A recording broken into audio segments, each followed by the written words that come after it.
وَقُلْ جَاءَ الْحَقُّ وَزَهَقَ الْبَاطِلُ إِنَّ الْبَاطِلَ كَانَ زَهُوقًا۔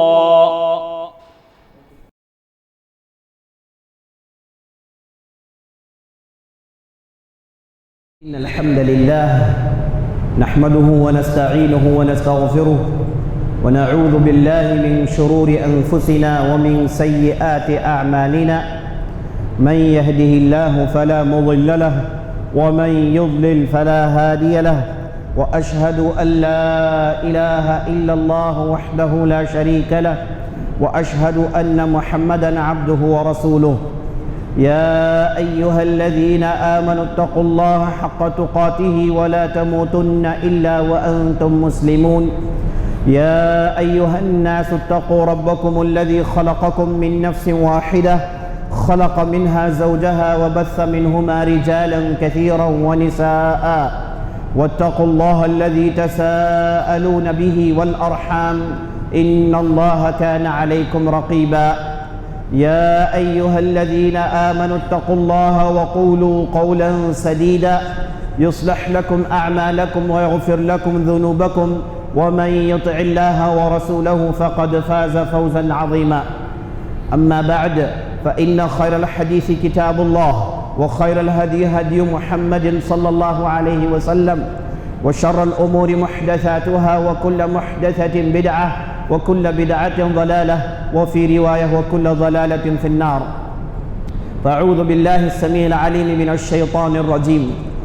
ومن يبتغي غير الإسلام دينا فلن يقبل منه وهو في الآخرة من الخاسرين. صدق اللہ العظیم۔ تمام قسم کی تعریفیں و بڑائی و بزرگی اللہ رب العزت کے لیے ہے، جو ہمارا حقیقی مالک ہے، حقیقی خالق ہے، حقیقی مدبر ہے۔ لاکھوں کروڑوں درود و سلام ہو سرور کائنات، فخر موجودات احمد مجتبیٰ محمد مصطفیٰ صلی اللہ علیہ وسلم پر، جنہیں اللہ تعالیٰ نے سارے کائنات کے لیے رحمت بنا کر مبعوث کیا۔ اور میں اللہ رب العزت کی بارگاہ میں دعا کرتا ہوں کہ اللہ تعالیٰ جس طرح ہمیں اس مبارک مجلس میں جمع کیا ہے، اسی طرح ہمیں جنت الفردوس میں جمع کریں، آمین یا رب العالمین۔ ہندوستان اور اسلام یہ ایک گاڑی کے دو پہیے ہیں۔ ہندوستان کا تعلق اسلام سے ٹوٹ نہیں سکتا، نہ کہ اسلام کا تعلق ہندوستان سے ٹوٹ سکتا ہے۔ ہندوستان کو ہندوستان بنانے والا دین مذہب اسلام ہے، اور ہندوستان کی ترقی ہوئی، ساری دنیا میں ہندوستان کو پہچانا گیا، ساری دنیا نے ہندوستان کو ہندوستان مانا یہاں مسلمان آنے کے بعد۔ مسلمان ہندوستان یہ ایک دوسرے کے لیے ہیں، ان کا رشتہ کبھی بھی نہیں ٹوٹ سکتا، نہ توڑا جا سکتا ہے۔ لیکن افسوس، ہماری اس تاریخ سے ہم مسلمان بہت ہی کم واقف ہیں۔ بہت سارے مسلمانوں کا تصور تو یہ ہے کہ وہ یہ سمجھتے ہیں کہ ہم ہندوستان میں باہر سے آئے ہیں، تو ہندوستان ہماری زمین نہیں ہے، ہندوستان ہمارا ملک نہیں ہے۔ یہ سوچ رکھنے والے مسلمانوں میں بہت بڑی تعداد میں ہیں۔ بہت ساروں کی یہی سوچ پہلے سے تھی، اور مزید اس میں جڑ پکڑنے کے امکانات پیدا ہوتے جا رہے ہیں۔ لیکن جو لوگ تاریخ پڑھتے ہیں، جو لوگ تاریخ جانتے ہیں، انہیں معلوم ہے کہ ہندوستان میں اسلام کا تعلق بہت ہی پرانا ہے۔ بعض روایاتوں کے مطابق ہندوستان کا تعلق آپ صلی اللہ علیہ وسلم کے بعثت کے بعد چند سالوں میں قائم ہو گیا تھا، اور جب عمر بن خطاب کا زمانہ آیا تو ہندوستان کے بعض بادشاہوں نے اپنے طرف سے ڈیلیگیشنز بھیجے تاکہ وہ عرب زمین میں جائیں اور وہاں پر جو دین آیا ہے اور اس دین کی تعلیمات سیکھ کر واپس آئیں، تاکہ وہ سراندیپ کے اس جزیرے میں اسلام پر عمل کر پائیں۔ اس کی بھی کوشش ہوئی عمر بن خطاب کے زمانے میں، اور اس کے بعد آپ تاریخ پڑھتے جائیں گے تو آپ کو پتہ چلے گا کہ ہندوستان کے تعلقات عرب زمین سے بہت پرانے ہیں۔ یہاں تک کہ کہا جاتا ہے مشہور مورخ سید سلیمان ندوی صاحب کہتے ہیں کہ ہندوستان کا تعلق عرب دنیا سے سلیمان علیہ السلام کے زمانے سے ہے۔ سلیمان علیہ السلام کے زمانے میں جو ہتھیار فلسطین میں بنائے جاتے تھے وہ ہتھیار ہندوستان کے سرزمین میں بیچے جاتے تھے، اور ہندوستان کے اندر جتنے بھی ریاستیں قائم ہوئیں، جتنی بھی چھوٹی چھوٹی ہندو حکومتیں قائم ہوئی، ان کے تعلقات عرب زمین سے رہے۔ اور ویدک زمانے میں پانڈو اور کورو کی جب حکومت تھی اس زمانے سے تعلقات قائم ہیں۔ یہاں تک کہا جاتا ہے پانڈو اور کورو کے جو ویدک زمانے کے بادشاہ گزرے ہیں، انہوں نے عربی زبان کو اپنی تجارتی زبان بنائی ہوئی تھی۔ وہ تجارت کے لیے عربی زبان استعمال کرتے تھے۔ وہ آپس میں اگر کوئی بات پوشیدہ پہنچانا چاہتے، چھپا کر پہنچانا چاہتے، تو وہ عربی زبان استعمال کرتے تھے۔ یشودر جس کا نام ویدک زمانے میں کافی مشہور ہے، یہ صاحب عربی زبان اور عربی بول چال انہیں بہت اچھی طریقے سے آتی تھی۔ تو معلوم ہوا کہ ہندوستان کی زرزمین کا تعلق عربستان سے بہت پرانا ہے، بہت پرانا ہے، اس کی کوئی ایک تاریخ متعین نہیں کی جا سکتی۔ اور عرب وہ لوگ ہیں جنہوں نے ہندوستان کو ساری دنیا سے تعارف کروایا، کیونکہ آپ اگر ساری دنیا کا میپ اٹھا کر دیکھیں گے تو آپ کو ایک طرف ویسٹرن دنیا نظر آئے گی تو دوسری طرف ایسٹرن دنیا نظر آئے گی، ایک طرف مشرقی دنیا تو ایک طرف مغربی دنیا، اور اللہ نے عرب کے سرزمین کو بالکل درمیان میں رکھا۔ یہ وہ لوگ ہیں جو غربی تعلیمات، غربی تہذیب کو مشرق تک پہنچاتے، اور مشرق کی تعلیمات اور مشرق کی تہذیب کو مغرب تک پہنچاتے تھے۔ اس طریقے سے عربوں نے بہت بڑا کام کیا، جس کی وجہ سے ہندوستان کی شہرت ہوئی۔ ہندوستان میں اسلام کی آمد آفیشیلی طور پر محمد بن قاسم کے زمانے میں ہوئی۔ آپ صلی اللہ علیہ وسلم کے بعثت کے بعد یہاں کے لوگ مسلمان ہونا شروع ہو گئے تھے۔ آفیشیلی حکومت کرنے کے لیے عرب ہندوستان میں آئے 90 ہجری میں، 92 ہجری میں، 92 ہجری میں، بلکہ اس سے پہلے آپ دیکھیں گے تو جنوبی ہندوستان میں اسلام کب کا پہنچ گیا تھا۔ عمر بن خطاب کے زمانے میں، عثمان بن عفان کے زمانے میں، علی بن ابی طالب کے زمانے میں، اور دور اموی میں یہاں پر اسلام بالکل پھیل گیا تھا۔ یہاں کے لوگوں نے اپنے علاقوں میں مساجد بنا لیے تھے، اور یہاں پر بہت بڑی تعداد مسلمانوں کی ہوا کرتی تھی۔ یہ تاریخ اس پر گواہ ہے، تاریخ کے اوراق اس سے بھرے پڑے ہوئے ہیں۔ یہاں تک کہ ایک مشہور سیاح جس کا نام ابن بطوطہ تھا، وہ ہندوستان آیا، اس نے ہندوستان کے ہر علاقے کی سیر کی، سیاحت کی، اور اس کے بعد اس نے کتاب لکھی۔ اس میں اس نے ایسی باتیں لکھی ہے کہ بڑے ہی تعجب کی باتیں ہیں۔ اس نے بجنور کا ذکر کیا، کہا کہ یہ وہ علاقہ ہے جہاں کا ہر فرد حافظ ہے، یہاں کی ہر عورت حافظہ ہے، یہاں کا ہر بچہ قرآن یاد رکھا ہوا ہے۔ اور جنوبی ہندوستان کے ساحلی علاقے، کونکن کا علاقہ، ملبار کا علاقہ، کورومنڈل کا علاقہ، یہ پورے ساحل ہے جہاں پر مساجد کی انگنت تعداد ہے، انگنت تعداد میں مساجد ہوا کرتی تھی۔ یہ میں اس وقت کی بات کر رہا ہوں جب اسلام آفیشیلی طور پر حکومت کرنے کے لیے ہندوستان میں ابھی تک نہیں آیا تھا۔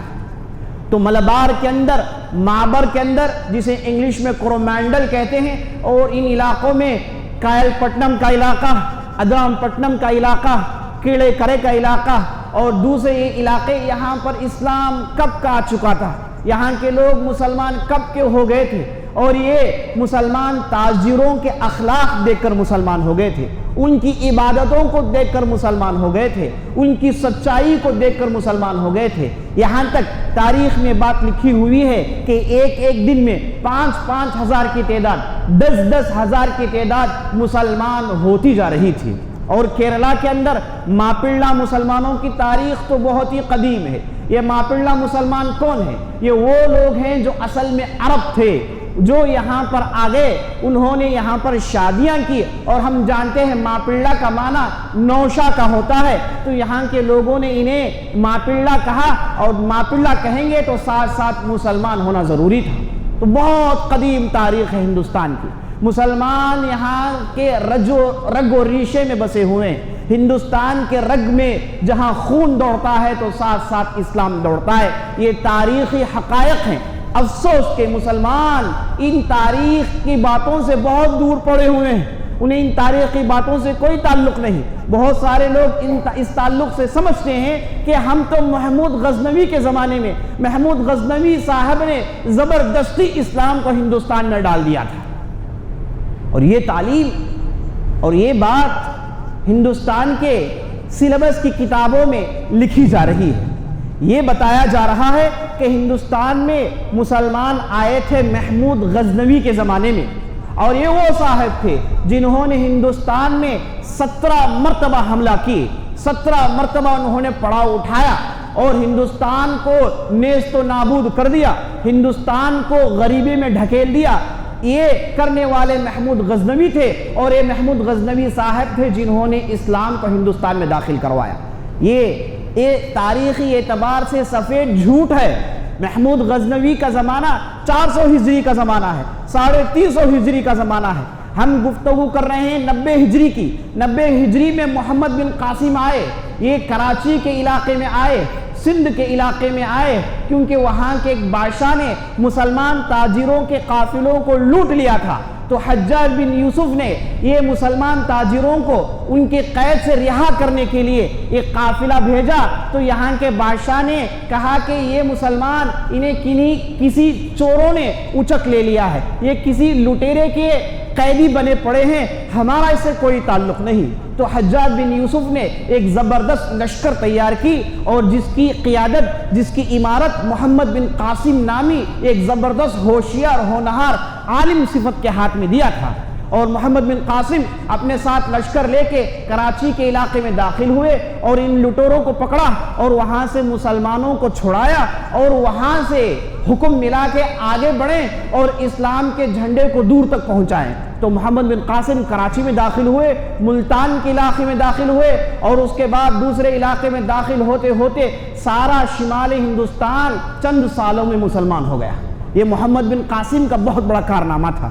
میں گفتگو کر رہا ہوں 90 ہجری سے لے کے 110 ہجری کے واقعات۔ تو اس زمانے میں شمالی ہندوستان میں اسلام داخل ہو گیا تھا، اور یہاں پر آفیشیلی طور پر اسلام کو نافذ کر دیا گیا۔ اور یہاں پر جب مسلمان آئے، نقطے کی بات لکھ لیجئے، نقطے کی بات جان لیجئے، یہ وہ زمانہ تھا یہاں کے جو آپس میں لڑ رہے تھے راجہ، انہوں نے محمد بن قاسم کے سامنے ہتھیار ڈال دیے، انہیں مقابلہ کرنے کی کوئی طاقت نہیں تھی۔ تو محمد بن قاسم آئے، ان تماموں کو معاف کیا، ان کی ریاستوں میں بٹھایا، کسی ایک مندر کو نہیں توڑا، کسی ایک مندر کو نہیں توڑا۔ پوری تاریخ آپ دیکھ لیجئے، ایک مندر نہیں توڑی گئی۔ ملتان کے اندر بہت بڑی مندر تھی، ساری دنیا کے لوگ جانتے تھے، آج بھی یہ مندر کے چند آثار موجود ہیں۔ یاد رکھ لیں، اس مندر کو چھوا تک نہیں۔ بعد میں عبد الملک بن مروان کا زمانہ آیا تو وہاں کے علماء نے کہا کہ اسے ہٹا دیا جائے، تو خلیفہ نے کہا کہ نہیں، یہ اسلام کا حکم نہیں کہ ہم ان چیزوں کو توڑیں، یہ اگر وہاں کے لوگ توڑنا چاہتے ہیں تو الگ بات ہے۔ تو یہ تاریخ، کسی مندر کو نہیں توڑا گیا، آفیشیلی طور پر اسلام داخل ہوا اور یہاں پر اسلام کے احکامات نافذ کر دیے گئے، کسی مندر کو توڑا نہیں گیا، اور لوگ جوخ در جوخ اسلام میں داخل ہوتے گئے، اسلام میں داخل ہوتے گئے۔ اور محمود غزنوی کا زمانہ یہ 400 ہجری کا زمانہ ہے، اور محمود غزنوی جو انتہائی انصاف پسند بادشاہ، انتہائی نیک بادشاہ، کابل کے اندر جن کی سلطنت تھی، انہوں نے آخر ہندوستان پر حملہ کیا کیوں؟ ہندوستان پر ان کا حملہ اس وجہ سے نہیں ہوا کہ ہندوستان کو لوٹے، ہندوستان پر ان کا حملہ اس لیے ہوا کہ محمود غزنوی کی لڑائیاں جب دوسرے علاقے میں کسی دوسرے کے ساتھ ہو رہی تھی تو وہاں پر راجپوت کی لشکریں نظر آئی محمود غزنوی کو، جے پال کی لشکریں نظر آئی، تو محمود غزنوی نے کہا کہ یہ من کی لڑائی ہے، تم جے پال کون ہو جو ان علاقے میں داخل ہو کے ہمارے خلاف لڑ سکتے ہو؟ تو یہ جنگی اسٹریٹجی تھی کہ دشمن کے ساتھ دینے والے کو دشمن سمجھا جاتا تھا۔ تو محمود غزنوی نے لڑائی ختم کر کے جے پال کو مزہ چکانا چاہا، تو یہ جے پال صاحب دوڑ کے کشمیر کے علاقے میں داخل ہو گئے، اور انہوں نے ہندو مذہب کا نام لے کے جتنے بھی ہندو بادشاہ تھے سب کو اس نے جمع کیا۔ حالانکہ لڑائی پولیٹیکل تھی، حالانکہ لڑائی سیاست کی تھی، کسی مذہب کی لڑائی نہیں تھی۔ دشمنوں کا ساتھ دینے پر محمود غزنوی نے جے پال کو مزہ چکانے کے لیے ان پر حملہ کرنے کی کوشش کی، تو یہ صاحب آگے بڑھے، ہندو مذہب کا نام لیا اور جتنے بھی ہندو ریاستیں تھے سب کو انہوں نے جوڑنے کی کوشش کی، سب کو جوڑنے کی کوشش کی۔ تو محمود غزنوی آگے بڑھے اور جتنی بھی ریاستیں اس ہندو بادشاہ کے ساتھ جم گئے تھے سب کو مزہ چکایا، تو اس لیے بار بار آنا پڑا۔ اسی لیے کہا جاتا ہے کہ 17 مرتبہ ہندوستان آئے، اور 17 مرتبہ ہندوستان اس لیے آئے کہ ان کے دشمن ہندوستان میں چھپے ہوئے تھے، اور گجرات کے اندر سومناتھ کی جو مندر تھی وہاں پر ان کے دشمن چھپے ہوئے تھے، تو محمود غزنوی آئے اور انہوں نے وہاں سے ان کے دشمنوں کو نکالا، انہیں مزہ چکایا۔ تو یہ تاریخی حقائق ہیں، انہیں چھپانے کی کوشش کی جا رہی ہے۔ افسوس کہ ان حقائق سے ہم مسلمان واقف نہیں ہیں، تو جو بھی یہ باتیں کہتے ہیں ہم سنتے جا رہے ہیں۔ ہمارے اندر ہماری کتابیں اتنی ہیں، اردو زبان میں اتنی ساری کتابیں، اتنی ساری تاریخی کتابیں ہیں کہ افسوس ان کا ترجمہ انگریزی میں نہیں ہو پایا۔ افسوس انگریزی جاننے والا طبقہ ان کتابوں سے واقف نہیں ہے۔ یہ بہت بڑا المیہ ہے، یہ بہت بڑا ایک کہیے کہ ٹریجڈی ہے جو ہندوستان کے مسلمانوں کے ساتھ ہو رہا ہے۔ بات آگے بڑھائیے تو ہندوستان اور اسلام کا تعلق بہت ہی گہرا تعلق ہے، بہت ہی گہرا تعلق ہے۔ اچھا، ہندوستان کے اوپر اسلام کے کیا احسانات ہیں یہ بھی جان لیجیے۔ اسلام آنے کے بعد، یاد رکھ لیں، اسلام آنے کے بعد یہاں پر ہندوستان میں سب کو تعلیم ملی، ورنہ اس سے پہلے تعلیم کا سسٹم یہ تھا کہ تعلیم صرف اونچے طبقے والے برہمن لے سکتے ہیں، اور شودر اور جو بھی چنڈال ہوتے ہیں ان کے لیے تعلیم حاصل کرنے کا کوئی حق نہیں۔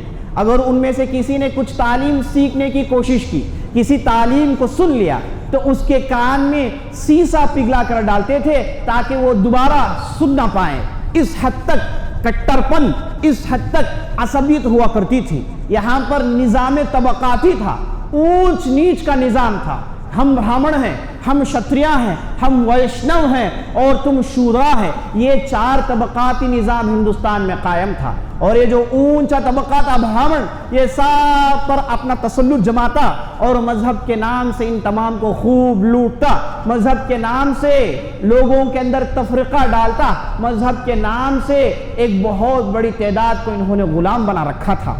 تو اسلام آیا تو اسلام نے کہا کہ نہیں، یا ایھا الناس انا خلقناکم من ذکر و انثی وجعلناکم شعوبا وقبائل لتعارفوا ان اکرمکم عند اللہ اتقاکم۔ اسلام نے کہا کہ اے لوگو، مسلمان نہیں، اے لوگو، ہم نے تمہیں ایک مرد اور ایک عورت سے بنایا، ہم نے تمہیں مختلف قبائل میں، مختلف نیشنز میں بنایا تاکہ تم ایک دوسرے کو پہچانو، ایک دوسرے کی شناخت ہو جائے، ایک دوسرے کو پہچان لو تاکہ آئیڈینٹیفیکیشن مکمل طور پر ہو جائے۔ اسی لیے ہم نے مختلف زبانیں، اسی لیے ہم نے مختلف رنگیں، اسی لیے ہم نے مختلف قوموں میں لوگوں کو بنایا ہے۔ اور یاد رکھنا، تم میں سے بہتر وہ آدمی ہے، یہ نہیں کہا گیا کہ جس کی چمڑی گوری ہے، یہ نہیں کہا گیا کہ جس کا نسل اونچا ہے، یہ نہیں کہا گیا کہ اس کا فلاں نسل سے تعلق ہے، بلکہ یہ کہا گیا ان اکرمکم عند اللہ اتقاکم، تم میں سے سب سے زیادہ اللہ کے قریب وہ آدمی ہے۔ اللہ کے نظر میں عزت اس آدمی کی ہے جو اللہ سے سب سے زیادہ ڈرتا ہے۔ اللہ سے جتنا آدمی ڈرے گا وہ اللہ کے اتنا قریب ہوگا۔ اب یہ اللہ کا ڈر، یہ اللہ کا تقوی، اس کا تعلق دل سے ہوتا ہے۔ کوئی بھی آدمی اس کا چہرہ دیکھ کر یہ نہیں پہچانا جا سکتا کہ یہ اللہ سے سب سے زیادہ ڈرنے والا ہے۔ کسی کی داڑھی یا پھر کسی کی ٹوپی دیکھ کر فیصلہ نہیں کیا جا سکتا کہ یہ اللہ سے سب سے زیادہ ڈرنے والا ہے۔ اللہ کا ڈر لوگوں کے سینے میں ہوتا ہے، اور یہ ڈر صرف اللہ ہی جانتا ہے، اللہ کے علاوہ کوئی دوسرا نہیں جانتا، کیونکہ اللہ دلوں کو دیکھتا ہے، اللہ چہروں کو، رنگوں کو، زبانوں کو اور نسلوں کو نہیں دیکھتا۔ ان اللہ لا ينظر الى اجسامکم ولا ينظر الى صورکم ينظر الى قلوبکم۔ اللہ تمہارے چہروں کو نہیں دیکھتا، اللہ تمہارے جسموں کو نہیں دیکھتا، اللہ دیکھتا ہے تو تمہارے دلوں کو دیکھتا ہے۔ اسی لیے آپ صلی اللہ علیہ وسلم کی حدیث ہے، آپ صلی اللہ علیہ وسلم ارشاد فرماتے ہیں، بندوں میں سے بعض ایسے ہیں جنہیں لوگ اگر ان کے تعلق سے پوچھیں گے تو لوگ انہیں پہچانیں گے نہیں، لوگ ان کی سفارش قبول نہیں کریں گے، اگر وہ رشتہ کرے تو کوئی انہیں رشتہ دینے کے لیے تیار نہیں ہوگا۔ ان کی حیثیت معاشرے میں کچھ نہیں ہوگی. لیکن وَإِذَا أَقْسَمَ عَلَى اللَّهِ أَبَرَّ، اگر یہ اللہ پر قسم اٹھائے تو اللہ ان کی قسم پوری کرتا ہے. اللہ پر قسم اٹھائے تو اللہ ان کی قسم پوری کرتا ہے. تو ایسے لوگوں کو اللہ پسند کرتا ہے، تقویٰ دل میں ہوتا ہے. تو یہ قانون ہے اسلام کا. تو اسلام آیا تو یہاں پر ذات پات کی نظام کو ختم کیا گیا، اس نظام کو ہٹایا گیا، اور یہاں پر سب لوگوں کے لیے ایکوالٹی پیدا کی گئی. سب سے کہا گیا کہ سب تعلیم حاصل کر سکتے ہیں. تو پہلی مرتبہ ہندوستان کے عوام نے تعلیم حاصل کی، علم کیا چیز ہے جانا، اور اس کے بعد علم آنے کے ساتھ ان کی لباسوں میں تبدیلی آئی. آپ کو معلوم ہے کہ یہاں کے لوگ شودر اور جو نچلے طبقے کے تھے یہ اوپر کپڑا نہیں پہنتے تھے. ان کے ہاں کپڑا صرف نیچے ہوتا تھا، اور لنگوٹ باندھ کے یہ اپنے آقاؤں کے سامنے ذلیل و خوار ہو کر کھڑا کرتے تھے. اسلام آیا تو کہا کہ نہیں، اس طریقے سے جسم دکھانا ٹھیک نہیں. عورتوں کے تعلق سے اسلام نے کہا کہ عورت ہے، اسے چھپانا چاہیے. تو یہاں پر لباس میں تبدیلی آئی مسلمان آنے کے بعد. اور مسلمان آنے کے بعد ہندوستان میں سڑکیں بنی. اس سے پہلے یہاں پر سڑکوں کا کوئی نظام نہیں تھا. شیر شاہ سوری کے زمانے میں شمالی ہندوستان کے سڑکیں بنائی گئی جو آج ہائی ویز میں تبدیل ہو گئی. یہ سڑکیں بنانے والے مسلمان تھے. ہندوستان میں باغ کا کوئی سسٹم نہیں تھا، باغیچے کا کوئی سسٹم نہیں تھا. مسلمان آئے تو یہاں پر باغ انہوں نے بنایا. ہندوستان میں لائبریری کا کوئی سسٹم نہیں تھا. مسلمان آئے تو لائبریریز بنائے، تعلیم لوگوں کے لیے عام کیا. ہندوستان میں کھانے پینے کا ٹھیک ڈھنگ سے سسٹم نہیں تھا، تو مسلمان آئے تو ہندوستان کے لوگوں کو کھانا پینا سکھایا. اور بابر نے اپنے بابر نامہ میں لکھا ہے کہ ہندوستان میں کھانے ٹھیک نہیں ہے، تو اس لیے یہاں پر کابل سے بریانی لائی جائے، یہاں پر کابل سے روٹیاں لائی جائے، یہاں پر شوربے لائے جائیں، یہاں پر قورمے لائے جائیں. یاد رکھ لیں، کھانے کے سسٹم میں تبدیلی مسلمان آنے کے بعد ہوا. مسلمان آنے کے بعد ہوا یہ کہ یہاں پر سکولز بنائے گئے، یہاں پر کالجز بنائے گئے. اب یہاں پر تعلیم سب کے لیے یہ نعرہ لگایا گیا جو کہ بہت بڑا انقلاب تھا، اور بہت بڑا احسان ہندوستان پر اسلام کا یہ ہے کہ یہاں پر یہ جو راجپوت بادشاہ تھے، یہاں کے راجہ آپس سے جھگڑ کے یہاں پر 500 سے زیادہ چھوٹی چھوٹی ریاستیں تھیں، 500 سے زیادہ چھوٹی چھوٹی حکومتیں تھیں. تو مسلمان آئے تو ان ریاستوں کو جوڑا، کہا کہ نہیں اب سب مل کر رہیں گے. تو سارے ہندوستان کو جوڑ کر ہندوستان کے میپس، باؤنڈریز کو فکس کرنے والے مسلمان تھے. ورنہ یاد رکھ لیں، اس سے پہلے ہندوستان کہاں سے شروع ہوتا ہے، ہندوستان کہاں ختم ہوتا ہے، نہیں معلوم تھا. اور ہندوستان کا مرتبہ صرف شمالی ہندوستان کو مل رہا تھا، جنوب اور اس طرف دور دراز کے علاقے کو ہندوستان نہیں کہا جاتا تھا. تو مسلمان آئے تو ان علاقوں کو جوڑا. اور سب سے بڑے جو اکھنڈ بھارت کی جو دعویٰ کیا جاتا ہے، اکھنڈ بھارت جو کہتے ہیں، یاد رکھ لیں اکھنڈ بھارت کرنے والے سب سے پہلے شخص اورنگزیب رحمۃ اللہ علیہ تھے. انہوں نے اپنے زمانے میں کابل سے لے کے چنجی تک اپنی حکومت قائم کی، اور کیرلا سے لے کر اس طرف رنگون برما تک اپنی حکومت قائم کی. سب سے بڑے اکھنڈ بھارت پر حکومت کرنے والے اورنگزیب رحمۃ اللہ علیہ تھے. اورنگزیب رحمۃ اللہ علیہ جو ہندوستان کے بادشاہوں میں بہت ہی انوکھے بادشاہ ہیں، بہت ہی زبردست بادشاہ ہیں، جنہوں نے 50 سال حکومت کی ہے. یاد رکھ لیں، کسی بادشاہ نے، چاہے آپ ویدک زمانے میں لے لیجئے، چاہے آپ اس کے بعد کا زمانہ لے لیجئے، کسی بھی بادشاہ نے ہندوستان میں 50 سال مکمل حکومت نہیں کیے. اورنگزیب رحمۃ اللہ علیہ نے 50 سال حکومت کی ہے، اور 50 سال ان کی ایسی حکومت رہی کہ ہندوستان میں اتنی ترقی ہوئی کہ 17 سینچری میں سب سے مالدار حکومت اگر دنیا میں کوئی تھی تو وہ تھا ہندوستان. اس زمانے میں یورپینز ہندوستان میں آتے تھے، ہندوستان میں تجارت کرنے کے لیے بھیک مانگتے تھے. اورنگزیب رحمۃ اللہ علیہ نے انہیں کھوٹیاں بنانے کی اجازت دی. انہوں نے یہاں پر تجارتیں کی اور یورپ کے اندر ترقی پیدا ہوئی. تو اس اعتبار سے یورپ پر بھی اورنگزیب رحمۃ اللہ علیہ کے احسانات ہیں. یورپ ترقی ہوا انہی کے زمانے میں، جب انہوں نے ہندوستان سے تجارت کی، جب انہوں نے روکردانی کی، انہوں نے ریبل کرنے کی کوشش کی، تو ان کی کھوٹیوں کو توڑنے والے بھی اورنگزیب رحمۃ اللہ علیہ تھے۔ تو اورنگزیب رحمۃ اللہ علیہ نے ہندوستان کو اتنا مضبوط بنایا، اتنا مضبوط بنایا کہ دنیا کی کوئی طاقت ہندوستان کے طرف سر اٹھا کر نہیں دیکھ سکتی تھی۔ کوئی بھی طاقت، چاہے وہ مسلمان ہو کہ غیر مسلمان ہو، کسی کو ہندوستان میں آنے کے لیے اورنگزیب کے زمانے میں اجازت نہیں تھی۔ طاقت لے کر، لشکر لے کر یہاں کے لوگوں کو لوٹنے کے لیے اورنگزیب رحمۃ اللہ علیہ نے اتنی مضبوط ہندوستان کو بنایا۔ اور اس کے بعد اکنامک ترقی، اللہ اکبر، یہاں پر ایسے ایسے مینوفیکچرنگ یونٹس لگائے گئے، یہاں پر ایسے ایسے انڈسٹریز قائم کیے گئے کہ ایسے بہترین کپڑے بنتے تھے، ایک انگوٹھی میں ایک تھن کا کپڑا لپیٹا جا سکتا تھا، اس حد تک نزاکت سے کام ہوتے تھے۔ اور یہاں پر قالینیں بہترین بنائی جاتی تھی، یہاں پر آرکیٹیکچر کا تو بہت بڑا مثال قائم کیا گیا۔ یہ تاج محل یہی مغلوں کا دیا ہوا ایک تحفہ ہے، یہ لال قلعہ یہی مغلوں کا دیا ہوا ایک تحفہ ہے، یہ قطب مینار یہی مغلوں کا دیا ہوا ایک تحفہ ہے۔ سارے شمال میں آپ گھوم کر دیکھیے، بہترین سے بہترین عمارتیں بنائی، یہ سب کچھ بنانے والے مسلمان ہیں۔ آج مسلمانوں کو دوش دیا جاتا ہے کہ آپ چلے جائیں ہندوستان چھوڑ کر، جیسے انگریز آئے تھے اور چلے گئے اور تم آئے اور تم بھی چلے جاؤ۔ ہم کہتے ہیں کہ ہندوستان میں اسلام آنے کے بعد، مسلمان آنے کے بعد ہندوستان میں ترقی ہوئی، اس ترقی کو برباد کرنے والا انگریز تھا۔ انگریز ہندوستان میں داخل ہوا ہندوستان کی ترقی کے لیے نہیں، ہندوستان کو لوٹنے کے لیے۔ اس نے ریلویز لگائے ہندوستان کو لوٹنے کے لیے، اس نے ہاربرز بنائے ہندوستان کو لوٹنے کے لیے، اس نے خوب ہندوستان کو لوٹا۔ وہ تمہارا دوست ہے جس نے ہندوستان کو اپنا گھر بنایا۔ مغل ادھر آئے تو ادھر ہی رہ گئے، اس سے پہلے جتنے بھی بادشاہ آئے سب ادھر ہی رہ گئے، انہوں نے ہندوستان کو ترقی کی، ہندوستان کو لوٹ کر واپس نہیں گئے جیسے انگریزوں نے کیا۔ اور یہ کہنے والے کون ہیں؟ یہ کہنے والے وہ ہیں جنہوں نے اصل میں ہندوستان پر حملہ کیا تھا۔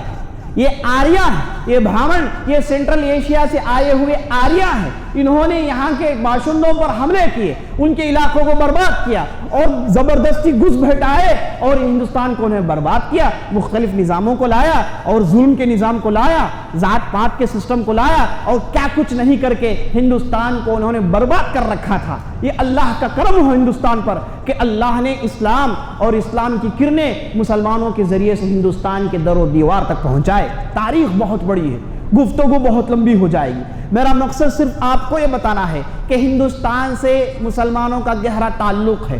کسی کو حق نہیں پہنچتا کہ یہ کہے کہ مسلمان تم ہندوستان کے نہیں ہو، کسی کو حق نہیں پہنچتا وہ کہیں کہ مسلمانوں کے آثار کو ہندوستان سے مٹا دیا جائے۔ یہ صرف اور صرف ظلم کرنے والے کر سکتے ہیں، اور یہ اس وقت کریں گے جب ہم مسلمان خاموشی کے ساتھ ہاتھ پر ہاتھ دھرے انتظار کرتے رہیں گے تو یہ ایسے فتنے کرتے جائیں گے۔ اس لیے ہم مسلمانوں کو بیدار ہونا ہے، ہم میں سے ہر فرد کو اپنی تاریخ جاننا ہے اور یہ بتانا ہے جس تاج محل کو گرانے کی تم کوشش کر رہے ہو، یہ اگر تم گراؤ گے تو ساری دنیا تم پر تھوکے گی، ساری دنیا تمہیں بتائے گی کہ تم نے ہندوستان کو برباد کر دیا۔ اور اس کے بعد یہ گیان واپی مسجد کو توڑنے کے پیچھے لگے ہیں، مساجد کو توڑنے کے پیچھے لگے ہیں اور کہتے ہیں کہ یہاں پر مندریں تھی۔ یاد رکھ لیں صرف 10 ایسی مندریں ہیں جنہیں اسلامی ریاستوں کے زمانوں میں گرایا گیا۔ ہاں، گیان واپی کے اس مسجد میں کو اورنگزیب نے گرایا، لیکن گرایا کیوں؟ اس کے پیچھے کیا تاریخ ہے؟ اورنگزیب نے نہ کہ صرف مندروں کو گرایا بلکہ انہوں نے مساجد کو بھی گرایا۔ جب بھی انہیں معلوم ہوتا کہ حکومت کے خلاف ریبل کرنے والے باغی ان مندروں میں، ان مساجد میں چھپ بیٹھتے ہیں تو وہاں پر اورنگزیب ان پر آفیشیلی ایکشن لیتے ہیں، تو وہاں پر ان مساجد اور ان مندروں کو توڑا گیا۔ یہی اورنگزیب جنوبی ہندوستان، بیجاپور کے اندر اور حیدرآباد کے اندر ان کی زندگی کا بہت بڑا حصہ گزرا، لگ بھگ 50 سال یہاں پر گورنر رہے، انہوں نے کبھی بھی ایک مندر کو بھی نہیں توڑا، ایک مندر کو بھی نہیں توڑا۔ یہی گولکنڈہ جسے اورنگزیب نے برباد کیا، یہی گولکنڈہ اورنگزیب نے اس لیے برباد کیا کہ یہاں کے بادشاہ، یہاں کے بیجاپور کے بادشاہ اورنگزیب اور مغلیہ سلطنت کے خلاف ہو گئے تھے، ان کے خلاف بغاوتیں کر رہے تھے. انہیں ہونا یہ تھا کہ مغلیہ سلطنت کے ماتحت ہو کر ہندوستان کا ایک اسٹیٹ بن کر رہنا تھا، لیکن انہوں نے انکار کیا. تو اورنگزیب نے انہیں مزہ چکایا. گولکنڈہ کے تو مسلمان تھے، گولکنڈہ کو برباد کیا گیا، مسلمانوں کی عمارتوں کو برباد کیا، لیکن کبھی بھی انہوں نے ان علاقوں میں کسی مندر کو توڑا نہیں. تو مندروں مساجد کو توڑا گیا، وہ ایک افیشیل چیز تھی. جب ریبلز چھپ گئے تھے تو انہیں باہر نکالنے کی کوشش تھی. اس کے علاوہ پولیٹیکل مقصد کے علاوہ ہندو مذہب کو ختم کرنا، ہندوستان میں ہندوؤں کو ختم کرنا، ہندو کش، ایسا کوئی مقصد نہیں تھا. اگر انصاف پسند لوگ، تاریخ پڑھنے والے لوگ اگر یہ سوچیں کہ ان بادشاہوں نے واقعی ہندوؤں کو ختم کرنے کی کوشش کی ہوتی تو کیا آپ یہ جانتے کہ آج ہندوستان میں مسلمان مائنارٹی ہوتے؟ اگر انہوں نے زبردستی کیا ہوتا تو مسلمان میجارٹی ہوتے. ہندوستان میں مسلمانوں کی تعداد مائنارٹی کی ہے، کم کی ہے، تو یہ بہت بڑی دلیل ہے، یہ بہت بڑی دلیل ہے کہ مسلمانوں نے یہاں پر انصاف قائم کیا. مسلمانوں نے آئے یہاں کے لوگوں کو رحمت بن کر رہے. اورنگزیب کی تاریخ پڑھ لیجیے آپ، جہانگیر کی تاریخ پڑھ لیجیے آپ، شاہ جہان، جتنے بھی اس سے پہلے بادشاہ گزرے ہیں، ان کے خاص خاص منسٹرز، ان کے خاص خاص مشیر ہندو ہوا کرتے تھے. یہی ٹیپو سلطان، ان کا خاص مشیر کھانڈے راؤ تھا، ان کا خاص لوگ ان کے برہمن ہوتے تھے. تو یہ ہمیشہ سے ہوا. تو اسے مذہب کا رنگ دینا اور مسلمانوں کو پریشان کرنا، یہ جو ظالم لوگ اقتدار میں بیٹھ گئے ہیں، انہوں نے ان چیزوں کو اس لیے سوچا تاکہ ان چیزوں کو کر کے ہندوؤں کو خوش کر کے اپنے ووٹ بینک کو بچا سکے. ہم مسلمانوں کو بیدار ہونا ہے، ان چیزوں سے فائدہ اٹھا کر اصل اسلام کی ٹھیک سے نمائندگی کرنی چاہیے. اصل تاریخ کو پڑھایا جائے، اصل تاریخ کو سنایا جائے اور مسلمانوں کو بتایا جائے کہ ہندوستان تمہارے لیے اور تم ہندوستان کے لیے. اقول قولی ھذا واستغفر اللہ لی ولکم ولسائر المسلمین من کل ذنب وخطیئۃ فاستغفروہ انہ هو الغفور الرحیم.